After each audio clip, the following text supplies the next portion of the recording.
Then he in turn asked the Buddha whether he had done anything wrong. And the Buddha said, "There is no deed of yours, Sariputta, either bodily or verbal, that I censure. For you, Sariputta, are wise, one of great wisdom, of wide wisdom, of joyous wisdom, of swift wisdom, of sharp wisdom, of penetrative wisdom, just as the eldest son of a wheel-turning monarch properly keeps in motion the wheel of sovereignty, set in motion by his father. So do you, Sariputta, properly keep in motion the wheel of Dhamma set in motion by me." Stop here for a moment. You see here how the Buddha praises the Sariputta. Sariputta, you are wise, one of great wisdom, wide wisdom, joyous wisdom, swift wisdom, sharp wisdom, penetrative wisdom. And also says that whenever Sariputta keeps turning the wheel of Dhamma exactly like the Buddha himself. So you see the Buddha always praises the Venerable Sariputta, whereas in the later Mahayana books it's the reverse. They try to belittle the Venerable Sariputta because he represents the Arahants. And then Venerable Sariputta said, "If, Venerable Sir, the Blessed One does not censure any deed of mine, bodily or verbal, does he censure any deed, bodily or verbal, of these 500 monks?" And the Buddha said, "There is no deed, Sariputta, bodily or verbal, of these 500 monks that I censure. For of these 500 monks, Sariputta, 60 monks are triple knowledge bearers, 60 monks are bearers of the 6 direct knowledges, 60 monks are liberated in both ways, while the rest are liberated by wisdom." I'll stop here for a moment. So from here you see, out of these 500 Arahants, 60 are triple knowledge, they have the triple knowledge, and 60 have the 6 knowledges. So, which means, and then 60 are liberated in both ways. So you see here, out of these 500, 60, 120 have the triple knowledge and the 6 knowledges. And 120 out of 500 is about a quarter. So maybe we can say of the Arahants, 1/4 of them have psychic power, 3/4 may not have psychic power. Then the Venerable Vangisa rose from his seat, arranged his upper robe over one shoulder, and raising his joined hands in reverential salutation towards the Blessed One, said to him, "An inspiration has come to me, Blessed One, an inspiration has come to me, Fortunate One." And the Buddha said, "Then express your inspiration, Vangisa." Then the Venerable Vangisa extolled the Blessed One to his face with suitable verses. 500 monks have gathered today, the 15th, for purification, untroubled seers who have ended renewed existence, who have cut off all fetters and bonds, just as a king, a wheel-turning monarch, accompanied by his ministers, travels all over this mighty earth, bounded by the deep dark ocean. So they attend on the victor in battle, the unsurpassed caravan leader, the disciples bearing the triple knowledge, who have left death far behind. All are true sons of the Blessed One. Here no worthless chaff is found. I worship the kinsman of the sun, destroyer of the dart of craving. And that's the end of the sutta. So you see, this Venerable Vangisa, sometimes he is so inspired, he comes up with these spontaneous verses. Actually, in the next sutta, the Buddha asked him, had you already thought out these verses, Vangisa, or did they occur to you spontaneously? And he said, I had not already thought out these verses, Venerable Sir.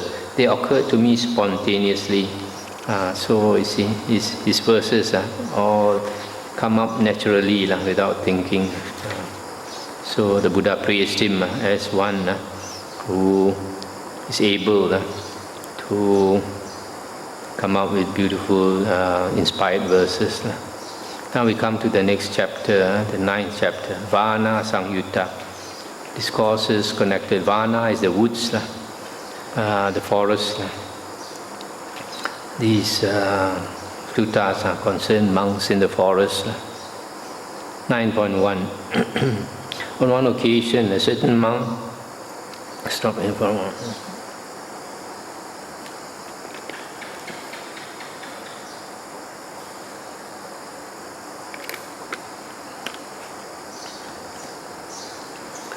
9.1.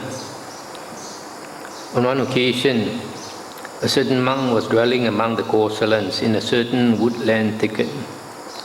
Now on that occasion, while that monk had gone for his day's abiding, he kept on thinking evil, unwholesome thoughts connected with the household life.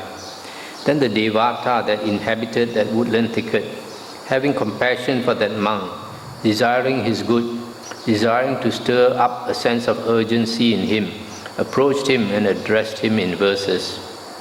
Desiring seclusion, you entered the woods, yet your mind gushes outwardly. Remove, man, the desire for people, then you will be happy, devoid of lust. You must abandon discontent, be mindful. Let us remind you of that way of the good. Hard to cross indeed is the dusty abyss. Don't let sensual dust drag you down. Just as a bird littered with soil, with a shake flicks off the sticky dust, so a monk, strenuous and mindful, with a shake flicks off the sticky dust. Then that monk, stirred up by that Devata, acquired a sense of urgency.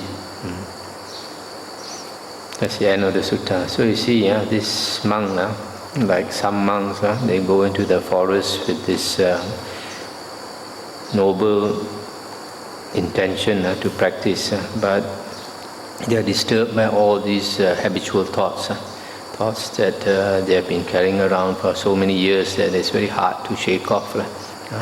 So when the Deva came to give him this advice, he must have been a shock for him that somebody can read his mind. So after that, he has to practice hard. He knows somebody is reading his mind. 9.2. On one occasion, a certain monk was dwelling among the Kosalans in a certain woodland thicket. Now on that occasion, when the monk had gone for his day's abiding, he fell asleep. Then the Devata that inhabited that woodland thicket, having compassion for that monk, desiring his good, desiring to stir up a sense of urgency in him, approached him and addressed him in verses. Get up, monk, why lie down? What need you have for sleep? What slumber can there be for one afflicted, stricken, pierced by the dark? Nurture in yourself that faith with which you left behind the home life and went forth into homelessness. Don't come under sloth's control. And the monk said, sensual pleasures are impermanent, unstable, though the dullard is enthralled with them. When he is free, detached among those bound, why trouble one gone forth? When by the removal of desire and lust and the transcendence of ignorance, that knowledge has been cleansed, why trouble one gone forth? When by breaking ignorance with knowledge and by destruction of the taints or asavas, he is sorrowless, beyond despair, why trouble one gone forth? When he is energetic and resolute, always firm in his exertion, aspiring to attain Nibbana, why trouble one gone forth? That's the end of the sutta. So here, I'm not sure whether this monk is already an Arahant or not. But if he's an Arahant, if he takes a rest, then he'll still have sati, because Arahant has sati, recollection 24 hours a day. It could be that he's already an Arahant, so he replied in this way to the Devata. Or it could be that he's practicing very hard now, although he has not become an Arahant. He's practicing very hard, but maybe he just fell asleep. So that's why he told the Deva, why trouble me? He says that he's energetic and resolute, always firm in his exertion. So that is one of the reasons why monks like to go to forest areas or to secluded areas to practice, because when you are alone there, you seem to be alone, but actually there's a lot of spirits around. So if you are lazy, something will come and disturb you. So even though you are alone, you always sense that there are eyes looking at you. So you dare not be lazy. Especially like if you are sleeping resting in the cemetery.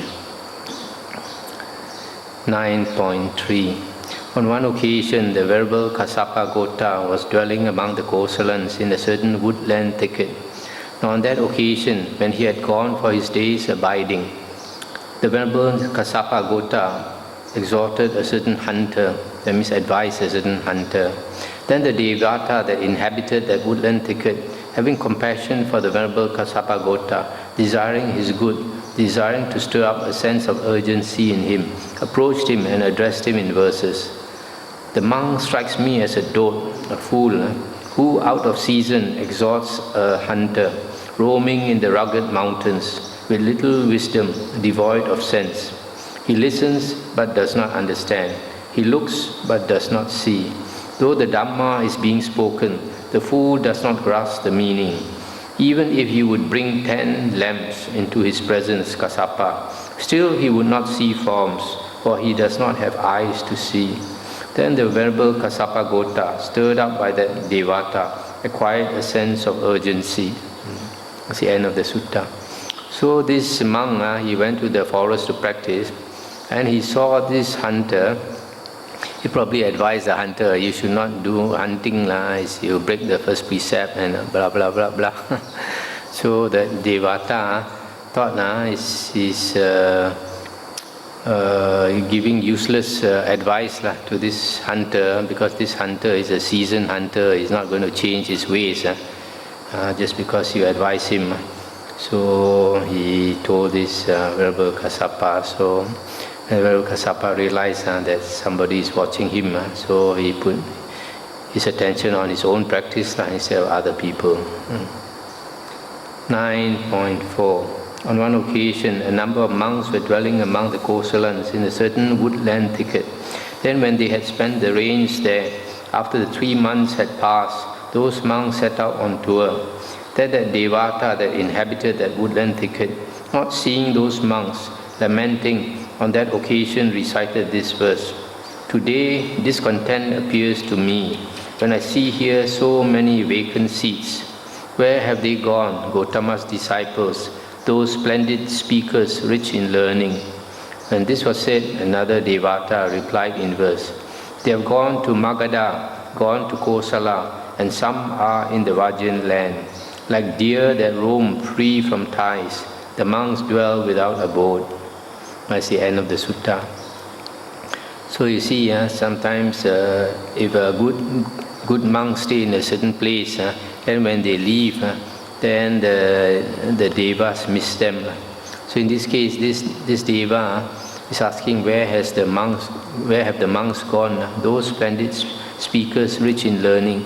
That means probably the monks either spoke a lot of Dhamma or discussed a lot of Dhamma. So this deva, he appreciates hearing Dhamma. So he missed the monks. And another deva said they have gone to so many different places because they dwell without a fixed abode. 9.5. On one occasion, the Venerable Ananda was dwelling among the Kosalans in a certain woodland thicket.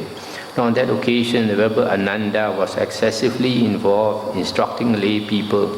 Then the Devata that inhabited that woodland thicket, having compassion for the Venerable Ananda, desiring his good, desiring to stir up a sense of urgency in him, approached him and addressed him in verse. Having entered the thicket at the foot of a tree, having placed Nibbana in your heart, meditate Gotama and don't be negligent. What will all this hullabaloo do for you, all this uproar? Then the Venerable Ananda, stirred up by that deity, acquired a sense of urgency. It's the end of the sutta. So here, Venerable Ananda usually is quite compassionate towards lay people. So he was teaching the lay people too much, so at the expense of his cultivation.